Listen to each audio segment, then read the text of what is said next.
खोर्धा परुणेसाई गुंडीचा नगर में फुटिला ब्रह्म कमल। आज गोटेपटे महाप्रभु रथयात्रा चली बेले अंपटे खोर्धा सहर परुणेसाई गुंडीचा नगर अयस्कांत बारिक बारी महाप्रभु अति प्रिय फूल ब्रह्म कमल फुटी देखा मिली।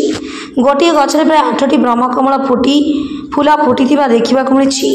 दीर्घ 3 वर्ष पूर्व महाप्रभु श्री जगन्नाथ नाम लगाई गचरे आज फूल फुटी परिवार मध्य खुशीर लहरी खेली जाइछि।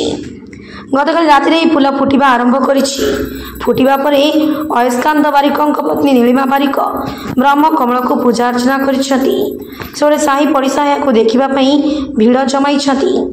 गतकाली राति अयस्कांत और तांको पत्नी और परिवार को धरी से पुरी बाहरी सांगरे नहीं ब्रह्म कमल फूल से बड़दान में महाप्रभु को यह फूल लगी करेंगे बोली भक्ति भाव में प्रकाश कर।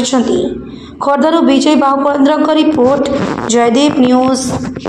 लीलिमा बारिक घर हूँ खोर्धा गुंडीचा नगर बरुणेसाई। गछटी आनी 3 वर्ष तले बाप घर तेणु जगन्नाथ कृपारू आज जेहेतु घोष यात्रा तेणु बहुत खुशी लगुच।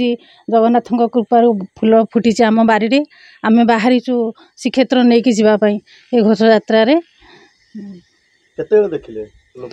राति 8टारे देखिलु कड़ है 15 दिन हो गला कि राति 8टारे देखिलु फुटवा आरंभ कला तेणु आम बाहरी नहीं कि जावाई पुरी जगन्नाथ पाखे लगा हब बोली। आज 8टा फूल फुटी काली गत काली गोटे फुटी आसंता काली भी फुटे आउ गोटे तेणु आम भाविचु लेकिन जीव बोली। हाँ हाँ मु पूजा करे तापर आमर अमावास्या पूर्णिमा रे क्षीर चाउल दिए ठाकुर पाखे बहुत खुशी अच्छु आम। ना अयस्कांत बारिक खोर्धा गुंडीचा नगर बरुणेसाई। ये फूल गछटी 3 वर्ष तले आम लगेलु जहाँकि भगवान को कृपार आज 8टी फूल फुटी गुंडीचा दिन आम बाहर नहीं कि जीवु बोली से बहुत खुशी आम आमती सब आम बारे फूलटी फुटू था।